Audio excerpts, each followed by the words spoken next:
দিলশান আরো খানিকটা মুখ এগিয়ে নিল নিয়রিতার দিকে। অস্ফুট স্বরে ডাকে সে ফিসফিস করে বলল, বেবি গার্ল, বলো তুমি, আমি শুনছি। কোথায় কষ্ট হচ্ছে কিড্ডো? নিয়রিতার চোখ মেলে ধীরে ধীরে তাকালো দিলশাদের দিকে। এক মুহূর্ত তাকিয়ে থেকে ভ্রু না কুঁচকে কেঁদে ফেলবে এমন ভঙ্গি করতে দিলশান তার মাথায় হাত বুলিয়ে বলল, না, কিছু হয়নি মাই প্রিয়েসেস, আমি আছি তো। 2 হাত বাড়িয়ে দিল নিয়র।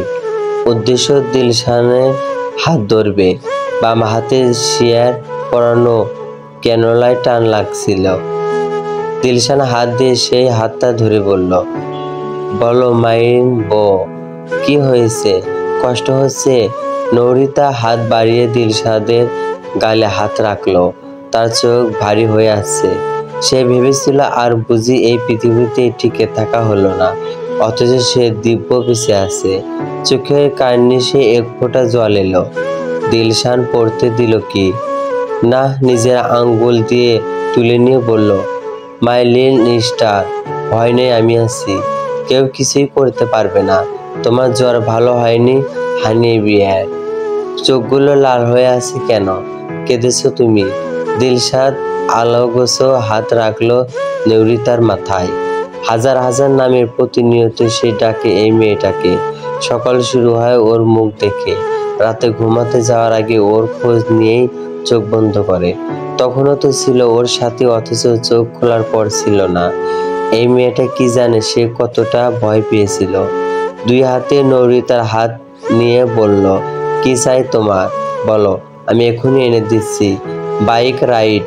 এখন তুমি সুস্থ হলে নিয়ে যাব। বেশ, যাব। এবার বিশ্রাম নাও। কয়েক মুহূর্ত পর ডাক্তার এসে দেখে গেল বিশ্রামের প্রয়োজন দুজনের। ডিরেক্টর বারবার দিয়েশলাদের শারীরিক অবস্থা কথা বলেছে।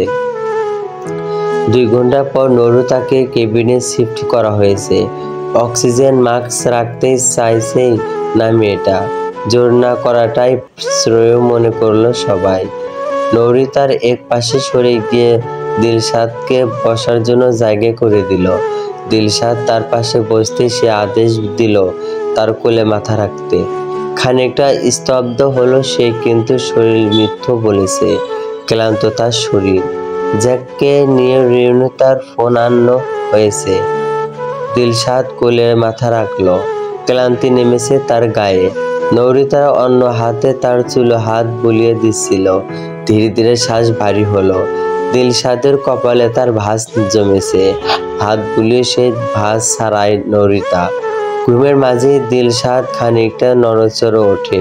হুট করে নিয়রিতার মনে এক বুদ্ধি এলো।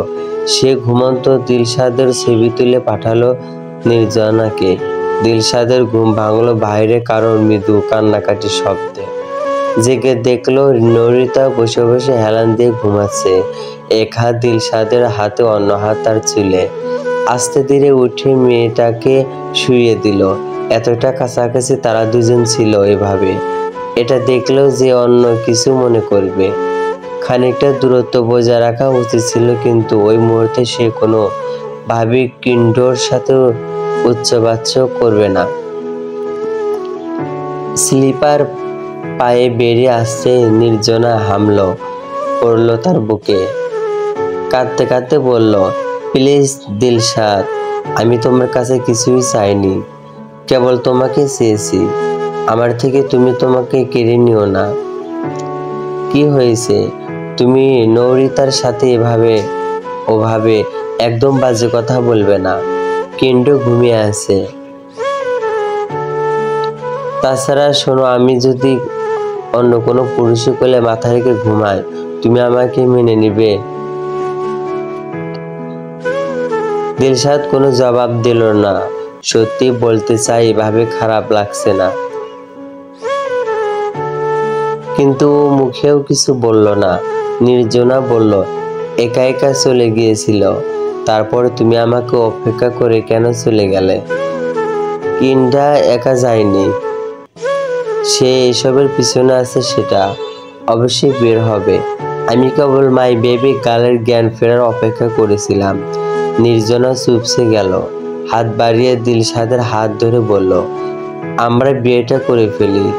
নৌরিতা তো দূরে যাচ্ছি তোমার থেকে, তবে কেন দেরি করব, বরং ও চলে যাওয়ার আগেই না হয়। দিলশাদ হাত ছাড়িয়ে জ্যাককে ডেকে বলল নির্জনাকে বাড়ি পৌঁছে দিতে। বাকি রাত আর তার ঘুম হলো না। ভোরের সূর্য ফোটার পর নৌরিতার ঘুম ভাঙল। দিলশাদ তার পাশে এসে বসে বলল, গত রাতে তুমি নির্জনাকে ছবি পাঠিয়েছো। তুমি কি ভেবেছো তোমার আমার এই সম্পর্কটাকে কতটা নোংরা করে ফেলেছো? তুমি ঘুমাইছিলে না? তোমার বিশ্রাম প্রয়োজন ছিল। বিশ্রাম আর আমন্ত্রণ বুঝতে হবে তোমাকে। তুমি বুঝলে কেন এসেছিলে? তুমি আমাদের সম্পর্কটাকে নোংরা করে ফেলেছো। আমার এত বছরের স্নেহ ভালোবাসার দায়িত্বকে তামাশা বানিয়েছো। নৌরিতা নীরবে তাকিয়ে রইল। নির্জনা এতদিন বলতো, আজ দিলশাদ বলেছে এই একই কথা ভিন্ন শব্দে। তবে সত্যি কি সে তৃতীয় ব্যক্তি?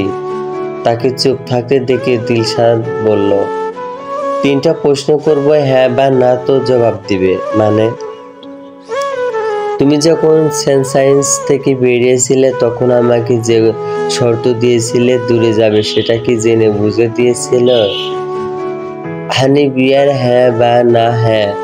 এই কেবিনে থেকে নিজ ইচ্ছায় একা একা বেরিয়েছিল? হ্যাঁ। তোমাকে কেউ ইচ্ছা করে নিয়ে গিয়েছিল তাদের সাথে? না। তুমি নিজ ইচ্ছামতে গিয়েছিলে? শেষ প্রশ্নের মানে নৌরিতা বুঝলো বেশ ভালোই ভাবে। দিলশাদের কাছে হয়তো কেউ একজন বলেছে সে পালিয়েছিল, হয়তো প্রমাণও দিয়েছে, কারণ প্রমাণ ছাড়া দিলশাদ কথা বলে না। এই মুহূর্তে লিফটের ভেতরে কথা, তাকে যে অনাবিক ভাবে কষ্ট দিয়েছে সেগুলো বলেও কোনো লাভ হবে না। তাই ইচ্ছা করে নৌরিতা মিথ্যে বলল। সে জবাব দিল, হ্যাঁ। দিলশাদ এক মুহূর্ত তার দিকে তাকিয়ে রইল। শেষ একটা প্রশ্ন করলো তাকে, কেন এমন করছো? আমার থেকে দূরে গেলে ভালো থাকবে। 3টে প্রশ্ন শেষ মিস্টার দিলশাদ। আপনার আর অধিকার নেই আমাকে প্রশ্ন করার। নৌরিতা উঠে দাঁড়ালো। নির্জনা পুনরায় এসেছে, হাতে টিফিন ক্যারিয়ার। সে দিলশাদের দিকে এগিয়ে আসতে নৌরিতা বেরিয়ে যাওয়ার জন্য উদ্যত হলো। জ্যাককে ডেকে সে বলল, প্রত্যয় আঙ্কেলকে আসতে বলুন জ্যাক। এবার না হয় মৃত বন্ধুর ভাগ্নের প্রতি কিছুটা দায়িত্ব সেও পালন করুক। প্রত্যয় এলো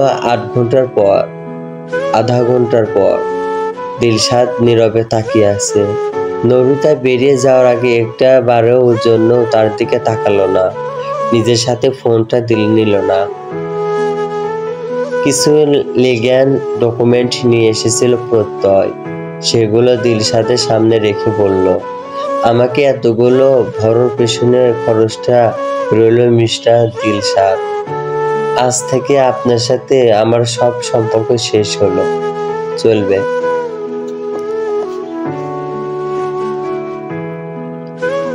ঘুমিয়ে গিয়েছিলাম। যাই হোক, রেসপন্স করবেন কিন্তু।